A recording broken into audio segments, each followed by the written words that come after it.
Привет из Дубая. С вами передача «Голубь мира», где обсуждаем крутые навыки. Спрашиваем на английском, отвечаем на русском. Подтягивайте язык или смотрите перевод в тайм-кодах. Let's talk about socionics and let's start with the definition. Socionik, this is a quasi-science or parascience, which are not applicable for students in scientific educations. But there are a lot of people who like it. And the reason is because it has an effect of Barnum. We usually use this when we talk about tarology, about astrology and some other science. Someone will say you words or sentences which could be used for you and for a lot of other peoples, but you will think, yes, it suits me, so maybe this is true. Socionic, it was built by a woman, and it was based on Carl Jung typology, which was divided where it was divided several kind of people, like 16, in different squares, and with a small description. It could stand like a clusterization or segmentation, and there are a lot of different questionnaires and tests. For example, Myers-Briggs, who will also use almost the same methodology, how to put different people of different types in different pockets. And when it comes to like a different personalities, like what is the categorization of those types and whether it's kind of allowed to have some sort of like an intermixing between all of them? Maybe it could be 1 to 2, or maybe it could be 1 to many, or maybe one type will have like all of the traits of the existing table. You know, if you know binary math, you will understand that this is a very easy build construction. And you know, a lot of scientists will say that it hasn't been approved because there was no big amount of test. But usually, when you try to divide people for 16 pockets, you will use like several parameters like intuition, ощущение, perception, мышление, thinking, and чувства, эмоции, emotions. So you will find like rational functions and irrational functions.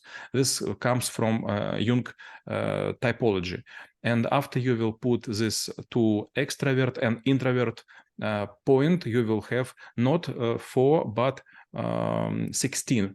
But you know, if you will use some method to divide people, you will understand that you will hesitate and people also will hesitate. So it's the same like with Hippocrates.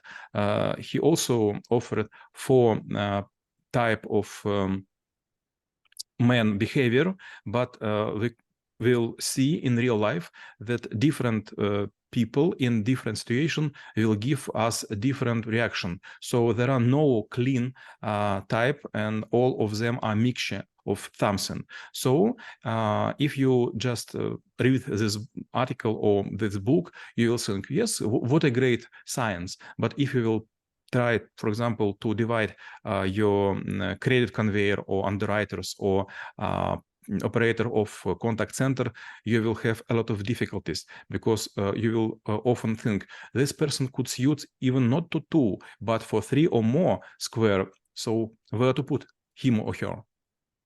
Well, as much beautiful those concepts might be looking on the paper, as much ugly they might be looking when it actually faces the reality, and then people will say, "Oh, this is not specific for what we do," and usually it's been like a thrown away. So, what are the mistakes people make when they're actually still trying to apply it in their life, and how to avoid all of them?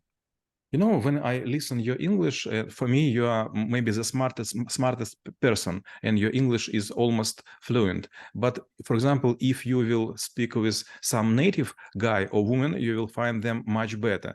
But difference between you and me, you and someone else, this is like a borders.